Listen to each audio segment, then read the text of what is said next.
aanpassing in het statuut heeft plaatsgevonden. Dat is iets wat veel mensen niet in de gaten hadden en dat komt ook omdat de eerste aanzet hiertoe al 23 jaar geleden is gegeven. Op 28 december 2000 diende Tweede Kamerlid Gerrit-Jan van Hoven een wetsvoorstel in om de bevoegdheid van de Raad van Ministers van het Koninkrijk te ontnemen en dat door middel van een hoge toezichtsmaatregel. Op die manier kan worden voorkomen dat Caribische landen worden gedwongen tot samenwerking. Dit is het democratisch deficit waarover jarenlang tijdens de IPCO-vergaderingen is gesproken.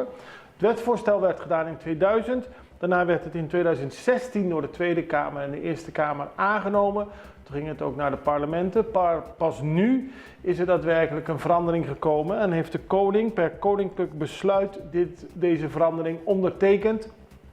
Dat is gebeurd op 21 oktober en nu 3 weken later bekendgemaakt. Dus wat dat betreft is er een stille aanpassing in het statuut.